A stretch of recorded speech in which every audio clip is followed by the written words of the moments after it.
Estamos al aire porque queremos hablar un poco bastante. Vamos a hablar, en principio, de lo que pasó ayer en el debate de candidatos y candidatas por la Ciudad de Buenos Aires. Se viene la elección en Cava. Antes tenemos un super domingo, el 11 de mayo. Porque la agenda, ustedes saben cómo es, de los medios nacionales, muy porteño-centrista. Antes de la elección en Buenos Aires tenemos 4 provincias que van a elecciones el 11 de mayo. Después les cuento el detalle, no me quiero detener mucho ahí. Tenemos en el estudio la visita hoy de Juan Modarelli, legislador porteño de Unión por la Patria y aparte actual candidato a renovar su banca con ahora Buenos Aires. ¿Cómo estás? Bienvenido, Juan. Gracias por visitarnos. Gracias a ustedes por la invitación.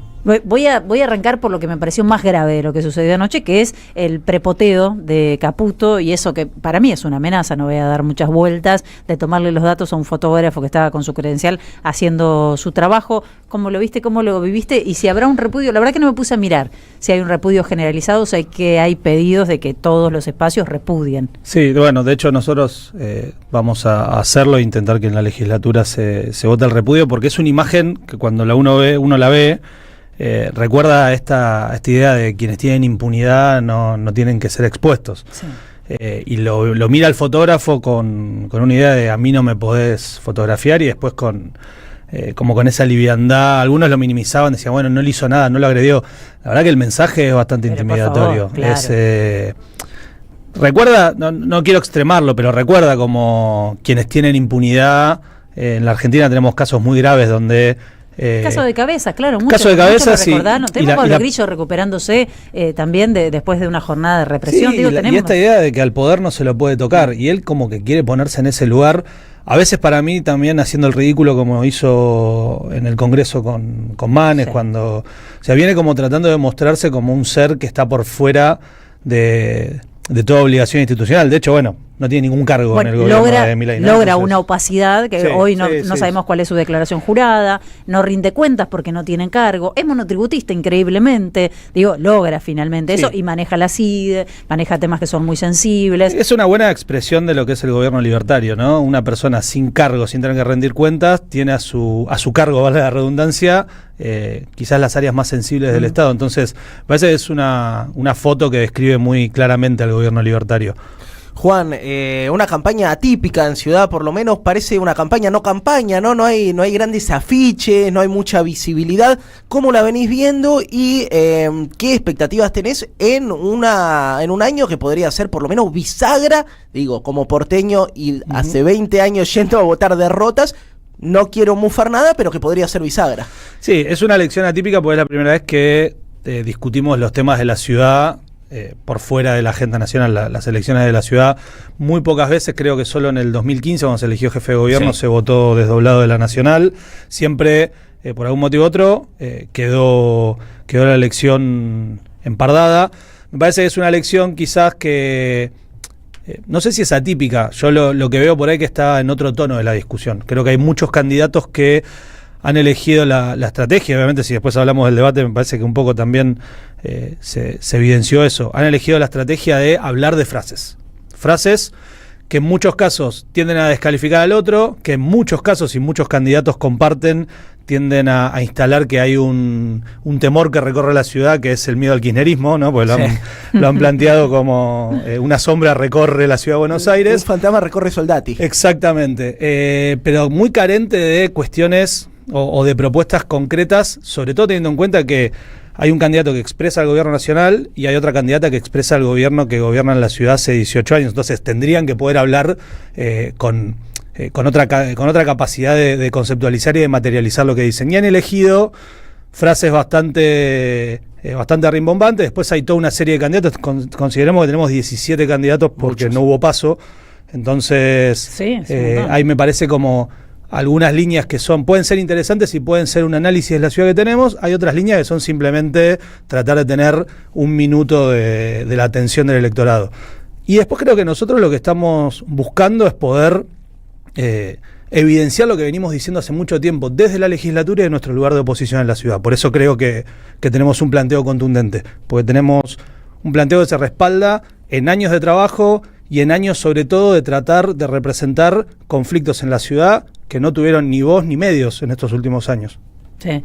La política del eslogan, ¿no? Esto que decís, tiran frase. Yo estoy anonadada de lo desdibujado. Igual quiero decirlo, lo dije hoy cuando entramos al aire, que yo no lo vi todo el debate, vi recortes porque no llegué, pero lo que he visto hasta acá, lo desdibujado que está el PRO, ¿no? Digo, cómo ha perdido, me parece que claramente está en riesgo su hegemonía, y cómo se han quedado sin consignas, básicamente, porque no es sencillo ser oficialista y venir a prometer algún cambio cuando tuviste un montón de años para llevarlos a cabo. Yo creo que ellos han ocupado un lugar tan subsidiario durante este año y medio en el gobierno de Milei, que incluso en el distrito que gobiernan hace 18 años no tienen la iniciativa.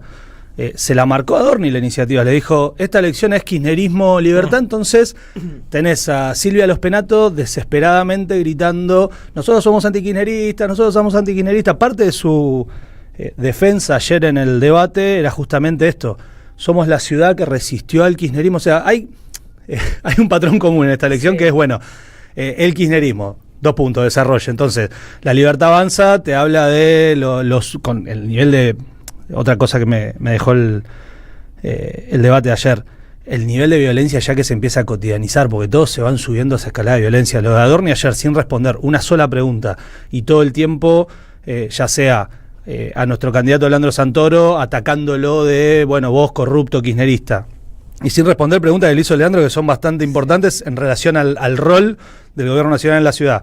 Y al PRO diciéndole ustedes se dejan correr por el kirchnerismo, me parece que puso la discusión en un nivel bastante bajo, porque se desaprovecha algo que creo que estaría bueno, que es sin descuidar el escenario nacional, que es tremendo, que es catastrófico, que afecta de lleno a la ciudad, discutir las responsabilidades de las gestiones que hay en la ciudad. La gestión local, que es la del PRO hace 18 años, con todos sus matices y gobernadores que han representado una misma línea de gobierno, y la del gobierno de Javier Milei, que en la ciudad de Buenos Aires está dejando un saldo tremendo que se ve con la cantidad de gente expulsada día a día, es muy terrible, o muy en el borde de poder tener una vida más o menos digna, y con todo el desastre que han provocado en todas las áreas de gobierno que tienen impacto sobre la ciudad.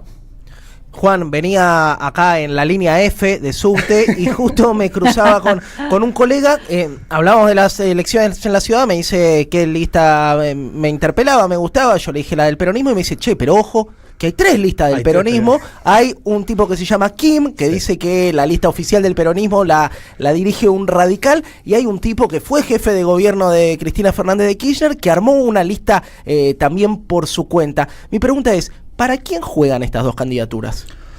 Mira, yo creo que en tanto y en cuanto busquen atacar al responsable de la situación en la que estamos, que es Javier Milei y Jorge Macri, o el PRO en su conjunto, pueden jugar en favor del pueblo. Si en función de tener algún voto más, denostan y atacan una lista que integra la mayoría de las fuerzas políticas que somos parte del peronismo del campo nacional popular en la ciudad hace muchos años, le van a hacer un flaco favor a la necesidad que tiene el pueblo de la ciudad de Buenos Aires y de la Argentina, si querés, en su conjunto, de empezar a darle una respuesta más contundente de rechazo tanto al PRO como a Javier Milei. Yo creo que, lo vengo diciendo reiteradas veces, no vamos a nosotros a hablar mal de compañeros que han decidido por distintos motivos. En el caso de Moreno quizás es un poco más evidente porque viene con un planteo más por fuera de nuestro espacio político hace tiempo. En el caso de Abel Medina creo que respondió más una expectativa personal de él tener protagonismo, pero yo creo que nosotros no tenemos que equivocar dónde está la prioridad. Al electorado lo que le digo es que vote la lista que logró construir una unidad muy fuerte. Yo creo que nosotros en la ciudad de Buenos Aires vamos en unidad, porque todos los sectores, no solo del peronismo, sino de distintas fuerzas que representan esta necesidad de ponerle un freno al avasallamiento cotidiano que estamos teniendo, estamos en la lista de Ahora Buenos Aires, que es una lista tremendamente heterogénea y que va a tratar de representar y estar a la altura de la circunstancia. Y que me parece esta elección es clave, porque muchos se preguntan, pero es una elección legislativa o le bajan el tono, ¿no?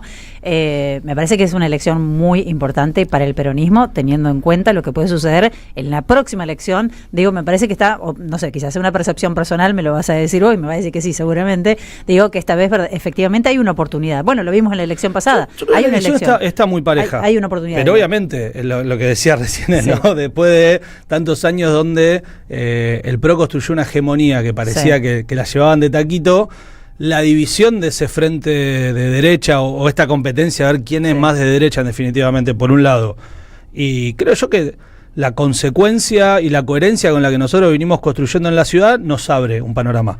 No está ganada, pero ni por asomo. Creo que va a ser bastante más pareja quizás de lo que se dice, porque ellos también juegan y también tienen su representación, pero sí quizás estamos en un escenario donde nosotros podemos empezar a materializar algo que es un objetivo que venimos persiguiendo hace mucho tiempo, que es poder gobernar la ciudad. Uh-huh. Eso obviamente se resuelve dentro de 2 años y pico, cuando se vote jefe de gobierno, presidente, pero hay que empezar a construir un camino que incluso nos permita poder profundizar más algunas discusiones que nosotros venimos dando y en algunos casos que pudimos torcer en la legislatura en los últimos años. Recordemos que hasta el 2019 el PRO tenía no solo una mayoría propia, sino que superaba los 40 votos y así fue el festival de venta de tierra pública que tuvimos en la ciudad, y todas las leyes que el ahora opositor Rodríguez Larreta mandaba a la legislatura para que el PRO tenga las leyes que ellos consideraban necesarias, se votaban.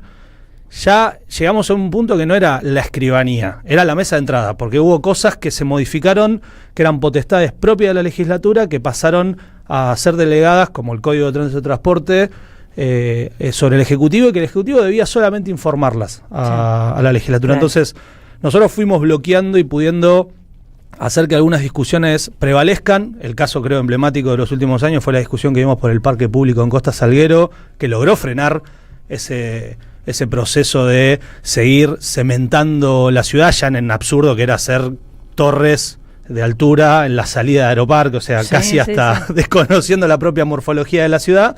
Y lo que apuntamos es eso. Nosotros el año pasado fuimos el bloque mayoritario, mantuvimos el bloque en unidad, sabiendo que la discusión, más allá de matices que podía existir, estaba centrada en el freno al gobierno de Jorge Macri e intentar de alguna manera también poder ser una voz frente a lo que estaba haciendo Javier Milei, que, repito, las políticas de Milei tienen un impacto muy grande en la ciudad, no solo con los temas que por ahí fueron de agenda, como el vaciamiento de la salud pública en Laura Bonaparte o el Garrahan, la política de vaciar e intentar cerrar los espacios de memoria en la ciudad, sino también en la economía cotidiana de quienes viven y trabajan en esta ciudad, que además tienen un gobierno en la ciudad que no puso un solo freno a eso, ni siquiera un solo paliativo a todos los días tener un mango menos en el bolsillo, sino fue parte y se subió a esa motosierra. Bien.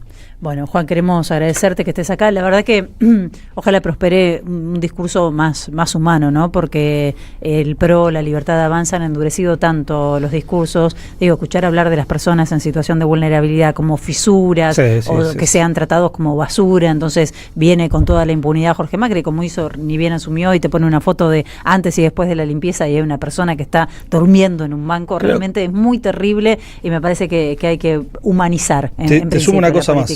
Muy cortita. Creo que quien le haya prestado atención ayer al debate, y si no que lo vayan a buscar, quedó muy evidenciado eso. ¿Quién tiene una idea de ciudad, nos guste o no nos guste, y quién se ha subido una ola de un discurso violento, estigmatizante, que no conduce a ningún lado? Me parece que en algún momento, cuando decidamos lo que queremos hacer con nuestro futuro, que es con la potestad que tenemos votando en esta ciudad, hay que prestarle atención a eso. Me parece que se llegó a un nivel de violencia que ya traspasa todo, y que aparte se aprovecha justamente para quien no tiene una idea real de cómo llevar las cosas. Es lo más fácil, ¿no? Es lo más fácil y lo más dañino. Juan Modarelli, gracias. A ustedes. Estamos escuchando a Juan Modarelli, legislador porteño de Unión por la Patria, que va además por la renovación, candidato por la renovación por ahora Buenos Aires. 13:53 minutos.